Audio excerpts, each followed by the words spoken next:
नमस्कार दोस्तों, आज की डेट है 15 मार्च 2024। स्वागत है आपका आज के करंट अफेयर डिस्कशन में। चलिए डिस्कशन स्टार्ट करते हैं। टॉप न्यूज़ में पहला आर्टिकल है, द इंडियन एक्सप्रेस में एक न्यूज़ आई है कि अभी कोटा में एक लड़का था 16 वर्ष का, उसने सुसाइड कर लिया। क्यों सुसाइड किया है कि उसका IIT JEE था, वो क्रैक नहीं हो पाया था, इसलिए सुसाइड कर लिया। तो आपने देखा होगा पिछले कुछ सालों से ये जो न्यूज़ है ना, ये बढ़ती दिख रही थी कि जो IIT में जा रहे हैं तैयारी करने के लिए या फिर किसी और एग्ज़ाम की तैयारी कर रहे हैं, अगर वो एग्ज़ाम क्रैक नहीं कर पाते तो वो सुसाइड कर लेते हैं। तो इसके लिए काफ़ी लोग रेस्पॉन्सिबल है, काफ़ी सारे जो स्टेक होल्डर है वो रेस्पॉन्सिबल है। एक तो पेरेंट्स रेस्पॉन्सिबल है। पेरेंट्स इसलिए रेस्पॉन्सिबल है कि वो इतना ज़्यादा एक्सपेक्टेशन रखते हैं अपने बच्चे से कि अगर वो एक्सपेक्टेशन को फुलफ़िल नहीं कर पाता तो वो सुसाइड कर लेता। फिर टीचर भी रेस्पॉन्सिबल है इसलिए, और गवर्नमेंट है वो भी रेस्पॉन्सिबल है, क्योंकि गवर्नमेंट है ना ऐसा एनवायरनमेंट क्रिएट कर दिया है कि अगर आपके पास जॉब नहीं है तो आप जीने योग्य नहीं हो, अगर आप एग्ज़ाम नहीं कर पाते हो। तो ये काफ़ी सारी चीज़ें वो रेस्पॉन्सिबिलिटी, अगर इनको आगे आना होगा, इन चीज़ों में सुधार करना होगा। और जो स्टूडेंट है उनको भी सोचना होगा कि ऐसा नहीं है कि अगर आप एक एग्ज़ाम क्रैक नहीं कर पाते हो आपकी ज़िंदगी एंड हो जाती है, ऐसा नहीं है। आप फ्यूचर में और भी कुछ चीज़ें कर सकते हो, तो आपको उस पर भी फोकस करना चाहिए। तो हमारा ये पहला जो था इससे संबंधित काफ़ी बैड न्यूज़ है ये तो। और हमारा जो दूसरा आर्टिकल है ये भी टॉप न्यूज़ में है, द हिंदू में आया था कि प्रधानमंत्री जो मोदी जी है, इन्होंने जो सब्सिडी है LPG पर, LPG की जो रेट है उसमें कटौती की है। तो विपक्ष का कहना है कि वोट वापस आ रहे हैं, मतलब जो भी इलेक्शन पास में आ रहे हैं इसलिए ये किया गया है। तो ये काफ़ी मैनिपुलेटिव है इलेक्शन की दृष्टि से। तो ये आर्टिकल था। चलते हैं हमारे पहले आर्टिकल की, और हमारा पहला आर्टिकल है वो इंडिया AI मिशन के बारे में। इंडिया AI मिशन, ये चीज़ अलग है, इंडिया AI अलग है, दो चीज़ें अलग अलग है, तो दोनों चीज़ों का ध्यान रखना है। तो सबसे पहले हम देखेंगे इंडिया AI मिशन के बारे में। इंडिया AI मिशन न्यूज़ में क्यों है? न्यूज़ में इसीलिए है कि अभी यूनियन कैबिनेट के द्वारा जो कॉम्प्रिहेंसिव है ना इंडिया AI मिशन, इसको अप्रूव कर दिया गया है। कितने बजट के साथ में? 10,000 करोड़ के बजट के साथ में 5 साल के लिए इसे अप्रूव कर दिया गया। इसलिए न्यूज़ में सिग्निफिकेंस क्या है, महत्व क्या, हम बाद में देखेंगे। सबसे पहले आपको न्यूज़ समझ में आ जानी चाहिए। सिंपल सी न्यूज़ है, यूनियन कैबिनेट के द्वारा इसे अप्रूवल दे दिया गया है। 10,000 करोड़ का बजट इसके लिए अलोकेट किया गया और 5 साल तक ये जो मिशन है वो काम करेगा। इसे जारी किसने किया, कौन सी मिनिस्ट्री ने इसे जारी किया है? तो मिनिस्ट्री है mighty ministry of information and technology है, उसका ये मिशन है, उसने ये मिशन में अप्रूवल दे दिया है। तो ये बात हमें समझ में आएगी। सबसे पहले AI मिशन, इसकी न्यूज़ देख ली। कौन सी मिनिस्ट्री के अंतर्गत आता है? ये माइटी मिनिस्ट्री के अंतर्गत आता है, ministry of information and technology. अब इसका एम क्या है, ठीक है, उद्देश्य के बारे में बात करें तो इसका उद्देश्य है भारत में AI का जो इंफ्रास्ट्रक्चर है उसे तैयार करना है। उसमें AI में जितने भी इनोवेशन है उसके लिए एक इकोसिस्टम तैयार करना है। इसे इम्प्लीमेंट कौन करेगा? इम्प्लीमेंटेशन एजेंसी है जो कि है India AI independent business division, IDB है। ये इसके लिए इंडिपेंडेंस एजेंसी है जो इसको इम्प्लीमेंट करने का काम करेगी। इसकी हेल्प करेगी ये जो है ना डिजिटल इंडिया कॉर्पोरेशन, DIC और IBD, ये दोनों मिलकर इसे इम्प्लीमेंट करेगी। DIC का नाम तो आपने पहले भी सुना होगा, ये डिजी लॉकर वगैरह ये DIC द्वारा बनाया गया। तो DIC तो काफ़ी फेमस एजेंसी है, ये दोनों इसे इम्प्लीमेंट करने का काम करेगी। क्या क्या चीज़ें हमने यहाँ पे देखी है? यहाँ तो सबसे पहले भारत AI मिशन के बारे में 10,000 करोड़ के बजट के साथ में यूनियन कैबिनेट ने इसे 5 साल के लिए अप्रूवल दे दिया है। इसकी कौन जारी करेगा, कौन सी मिनिस्ट्री के अंतर्गत आता है? ये तो माइटी मिनिस्ट्री यानी सूचना प्रौद्योगिकी मंत्रालय है ना, उसके अंतर्गत आता है। उद्देश्य क्या है? भारत में AI के लिए परिस्थिति जो तंत्र उसका निर्माण करना है, उसके लिए आगे ध्यान देना, उस पर ध्यान देना। इसे इम्प्लीमेंट कौन करेगा? ये तो DIC हमने देखा था, डिजिटल इंडिया कॉर्पोरेशन, और ये जो है ना डिजिटल इंडिया डिवीजन, ये दोनों इसे इम्प्लीमेंट करने का काम करेंगे। अब हम कुछ देख लेते हैं इसके कंपोनेंट के बारे में, देख लेते हैं इसके कुछ घटक देख लेते हैं, मतलब इसके अंतर्गत क्या क्या होंगे। तो इसमें एक तो GPU होगा जो कि 1000 या इससे ज़्यादा ग्राफिक्स को प्रोसेस कर पाएगा। ये देखो इसमें एक GPU होगा जो कि मोर देन 10,000 से भी ज़्यादा जो ग्राफिक्स है उसे प्रोसेस कर जाएगा। तो इसमें हाई क्वालिटी का GPU इसमें डाला जाएगा। साथ ही साथ में AI को ट्रेंड किया जाएगा, AI इनोवेटर पे फोकस किया जाएगा, और जो भी इंडिया है, मतलब जो भी इसमें ये पूरा इंडिजीनियस होगा, मतलब भारत के बेस पर किया जाएगा। जितना भी सिस्टम होगा भारत में होगा, और AI को एक क्रिएटर लेवल पर दिया जाएगा, तो कि जो भी अलग अलग क्रिटिकल सेक्टर है उसमें AI काम कर सके, तो इस पर काफ़ी फोकस किया जाएगा। इसके अलावा AI को है ना स्किल बेस बनाया जाएगा। इसमें जो है ना इन जो भी हमारे जो आगे PhD वगैरह के हम प्रोग्राम देखते हैं, जो मास्टर क्लास वगैरह देखते हैं, उसमें भी AI को शामिल किया जाएगा। हमारे यानी कि हमारा जो पाठ्यक्रम होता है उसमें भी AI को शामिल किया जाएगा। ये स्वदेशी होगा, इसमें डोमेन अलग अलग होंगे, और जो भी हमारे राज्य विभाग है, सेंट्रल को विभाग है, वो भी इनके साथ मिलकर कार्य करेंगे। तो बहुत ही आगे एडवांस लेवल पर इसे लिया जाएगा। अलग अलग सिटीज़ में इसे इंप्लीमेंट किया जाएगा धीरे धीरे, ठीक है। ये पूरा प्रोजेक्ट था। काफ़ी सेफ्टी पर ध्यान दिया जाएगा कि AI का जो मिसयूज़ है वो सब ना हो, किस प्रकार के AI को एक सेफ यूज़ में लिए इसका उपयोग किया जाए, मतलब जो इसका मिस यूज़ हो वो कम हो और इसको सेफ्टी के पर्पज़ से यूज़ किया जाए। तो ये सारा देखा हमने एआई इंडिया मिशन के बारे में। एआई इंडिया मिशन के बारे में देख ली, अब इंडिया एआई के बारे में देख लेते हैं। इंडिया एआई के बारे में बात करें तो ये इंडिया का एआई सिस्टम है, ठीक है, एक संस्था है। ये क्या काम करती है, ये पोर्टल है, रिसर्च है, इसके रूप में काम करते हैं। इसे लॉन्च किया गया था 2020 में, इसे लॉन्च किया गया था, ठीक है। एक इंडिया का नॉलेज इनिशिएटिव है, ये पोर्टल है, इसमें इसे 2020 में लॉन्च किया गया था। ये जो मिशन है वो इसके अंतर्गत आता है। पूरा जो मिशन ऊपर देख रहे हैं वो इंडिया एआई मिशन के, मतलब जो देखो ये इंडिया एआई एक पोर्टल है, ये जो है ये पोर्टल है, इस पोर्टल के अंतर्गत आता है इंडिया एआई मिशन। इस जो पोर्टल है इंडिया एआई, इसे 2020 में लॉन्च किया गया था, इसे अभी लॉन्च किया गया। इंडिया एआई मिशन को अभी लॉन्च किया गया। ये पोर्टल क्या करता है, इंडिया एआई पोर्टल करता है, रिसर्च का काम करता है, ठीक है। इंडिया में जो एआई से संबंधित बिल्डिंग है, कैपेसिटी बिल्डिंग, उनसे संबंधित ही काम करता है, इकोसिस्टम तैयार करने का काम करता है, ठीक है जी। अब ये किसके अंतर्गत आता है, India AI portal. India AI portal भी MeitY ministry of information and technology, उसके अंतर्गत ही आता है। इंडिया एआई मिशन है वो भी माइटी मिनिस्ट्री के अंतर्गत आता है, इंडिया एआई पोर्टल है वो भी माइटी मिनिस्ट्री के अंतर्गत आता है। इसे इंप्लीमेंट कौन करता है, इस नेशनल ई गवर्नेंस डिवीजन, मतलब NEGD, national e governance division, ये इसे इंप्लीमेंट करती है, इसकी हेल्प करती है नास्कॉम। और जो हमारी मिनिस्ट्री है, मिनिस्ट्री ऑफ माइटी जो मिनिस्ट्री है वो तो है ही। तो आपको ये चीज़ तो समझ में आ गई कि हम क्या क्या देख रहे थे। पहले हमने ये इंडिया एआई मिशन देखा, मिशन हमें समझ में आ गया था, इसे क्यों लॉन्च किया है, माइटी मिनिस्ट्री के अंतर्गत आता है, वो सारी चीज़ देख ली। फिर हम देख लेते हैं इंडिया एआई के बारे में। इंडिया एआई एक पोर्टल है, ठीक है जी। ये पोर्टल है, कब लॉन्च किया गया था, इसे 2020 में लॉन्च किया था। कौन सी मिनिस्ट्री आती है, मिनिस्ट्री आती है और माइटी मिनिस्ट्री आती है। काम क्या करेगा, ये जो पोर्टल है वो इंडिया में जो भी जितने भी एआई सिस्टम है उसके लिए रेस्पॉन्सिबल है। इंडिया में एआई का इकोसिस्टम तैयार करने का कार्य करेगा।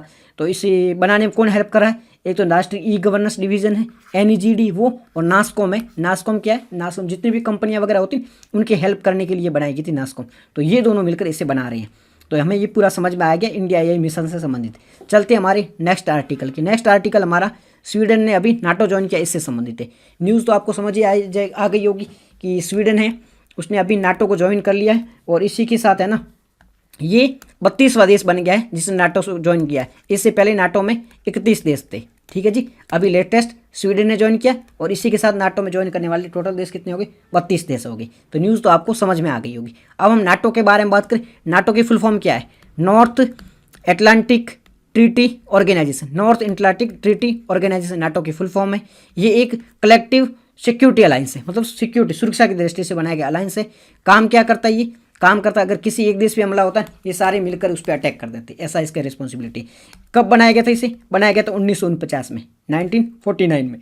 क्यों बनाया गया था, बिकॉज की एम था उस टाइम USSR, मतलब जो आज का रसिया है ना, वो एक्सपेंड कर रहा था। इधर USA, ये दोनों आपस में टकरा रहे थे। तो यूरोपियन कंट्री उनको डर था कहीं USSR हमारे देशों को बर्बाद ना कर दे, हम पर USSR का अतिक्रमण न हो जाए, ठीक है। तो इसी डर की वजह से USA और जो यूरोपियन यूनियन है इन दोनों ने मिलकर एक ट्रीटी कर ली। ये ट्रीटी हुई थी 1949 में हुई थी। कहाँ पर हुई थी, ये वाशिंगटन में हुई थी। वाशिंगटन में हुई थी, इसलिए इसे वाशिंगटन ट्रीटी भी कहा जाता है जी। वाशिंगटन ट्रीटी भी कहा जाता है, नॉर्थ अटलांटिक ट्रीटी भी कहा जाता है। इसमें जो नॉर्थ अटलांटिक और ये दोनों जो रीजन है इन दोनों को शामिल किया, मतलब USA का रीजन और यूरोप का रीजन, इन दोनों के साथ में एक ट्रीटी हुई थी। अब इसका हेडक्वार्टर कहाँ है, इसका हेडक्वार्टर ब्रुसेल्स बेल्जियम में, ठीक है जी। ये नाटो के बारे में समझा। स्वीडन ने अभी आधिकारिक इसमें सदस्यता ली है, इसलिए न्यूज़ में। और नाटो है उसमें पहले 31 मेंबर थे, अब इसके साथ 32 मेंबर हो गए हैं। 1949 में इसकी स्थापना हुई थी। कहाँ पर इसकी स्थापना हुई थी, वाशिंगटन एक संधि हुई थी, वाशिंगटन संधि की तहत इसकी स्थापना हुई थी।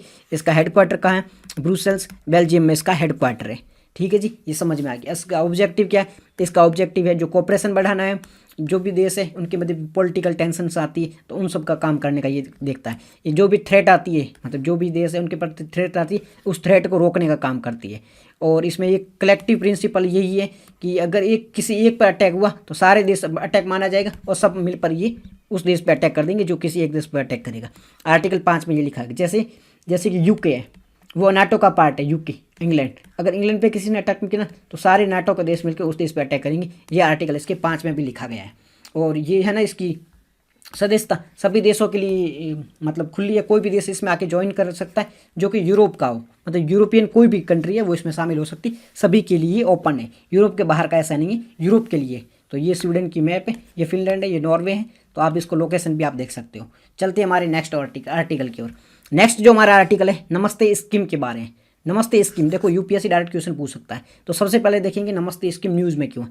नमस्ते स्कीम को अभी इंप्लीमेंट कर दिया गया है, नेशनल सफाई कर्मचारी एंड फाइनेंस डेवलपमेंट कॉर्पोरेशन है, उनके द्वारा इसे इंप्लीमेंट कर दिया गया है। ये 3 वर्ष के लिए इंप्लीमेंट की जाएगी और इसमें बजट होगा 349 करोड़ का होगा बजट। 23-24 से लेकर 25-26 तक के लिए हो गया, मतलब 3 वर्ष के लिए है। देखो 3 वर्ष के लिए, और इसमें बजट होगा 349 करोड़ का है। और कौन इसे इंप्लीमेंट कर रहा है? इंप्लीमेंट कर रहा है नेशनल सफाई कर्मचारी फाइनेंस एंड डेवलपमेंट कॉर्पोरेशन है, वो इसे इंप्लीमेंट करने का काम कर रही है। ये क्या करेगा, क्या किया जाएगा? नमस्ते जो भी स्कीम है इसके तहत ये जो है ना, ये सफाई कर्मचारी जो कि ऐसे कूड़े कचरे वगैरह होते हैं वहाँ पे साफ़ सफाई करते हैं, तो इनकी हेल्थ को बहुत ही ज़्यादा नुकसान होता है। ठीक है, इनका हेल्थ कंसर्न्स बहुत ही ज़्यादा होते हैं। तो इनको हेल्थ के जो भी नुकसान है उसको कम करने के लिए ये हाथों से मैनुअल जाके स्क्वेंजिंग वगैरह करते हैं, इसे रोकने के लिए इस प्रकार की स्कीम लाई जाएगी, ताकि इनको पूरी तरह से प्रोटेक्शन दिया जाए।